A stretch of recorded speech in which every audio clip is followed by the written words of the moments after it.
কোনো নির্বাচন প্রক্রিয়ায় প্রতিযোগিতায় একজন নির্বাচন প্রার্থী মোট প্রদত্ত ভোটের 42% ভোট পাইয়া 352 ভোটে পরাজিত হন। ওই নির্বাচনে মোট কত ভোট দেওয়া হয়েছিল সেটা বের করতে জানতে চাইছে।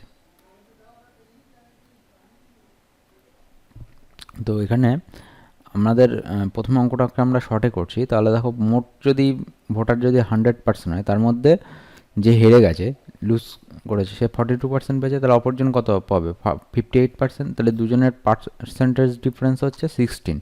তাহলে এই 16% ভোটের যে ডিফারেন্স, সেটা মানে এমনি সংখ্যাগত মান হিসাবে হচ্ছে 352। তাহলে 16 মানে এত হলে 100 মানে কত হবে? কারণ কতজন ভোট দিয়েছে সেটা জানতে চাইছে আমাদের। 352/16 × 100। তাহলে এখানে দাঁড়িয়ে যাবে আমাদের 2 আবার 2, মানে হচ্ছে 2200। এটা হচ্ছে আমাদের অ্যান্সার হবে।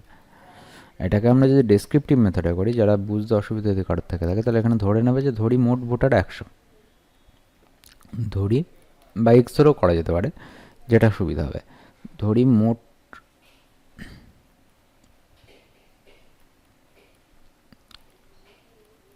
ভোটার সমান সমান 100 জন। তাহলে পরাজিত প্রার্থী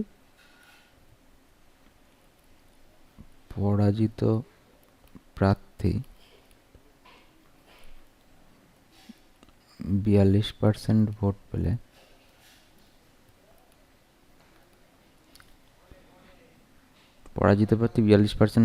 মোট ভোট সমান সমান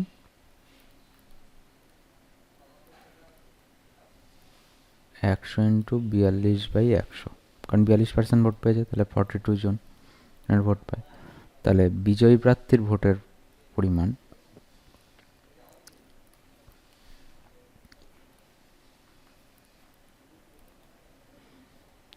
ভোট পায়,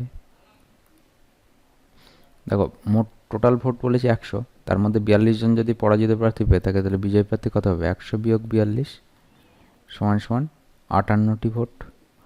58টি ভোট পেয়েছে, তাহলে 58 জনের ভোট পেয়েছে বা 58টি ভোট পেয়েছে। এবার এই দুটো ভোটের পার্থক্য বলে দিয়েছে হচ্ছে 352। ঠিক আছে, তাহলে আমরা এখান থেকে লিখতে পারি যে বিজয়ী প্রার্থী ও পরাজিত প্রার্থীর ভোটের পার্থক্য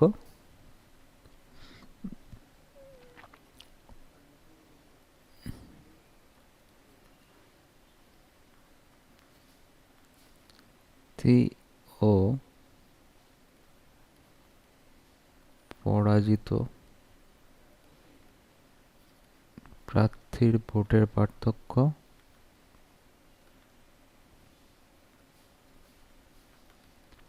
সমান সমান 58 - 42 সমান সমান 16 জন। দেখো, এই 16 জন যে ভোটের পার্থক্য হচ্ছে, তখন মোট ভোটার কত হচ্ছে? 100। এবার এখানে বলে দিয়েছে ভোটের পার্থক্য বলে দিয়েছে বিজয় প্রার্থী আর পরাজিত প্রার্থী, মানে এত ভোটে পরাজিত হন না। তার মানে কি, ওদের দুজনের মধ্যে ভোটের পার্থক্য 352। তাহলে আমরা এখানে লিখতে পারি, যখন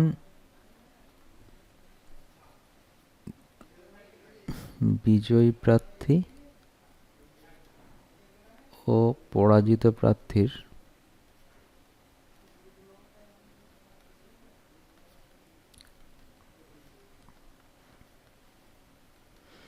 ভোটের পার্থক্য হয়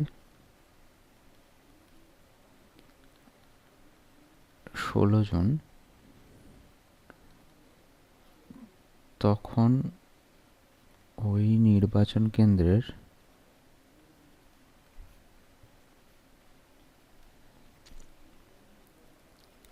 মোট ভোটার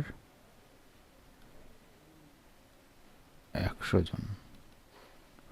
তাহলে একজন যখন হয়, তখন ওই নির্বাচন কেন্দ্রে মোট ভোটার হবে 100/16 জন।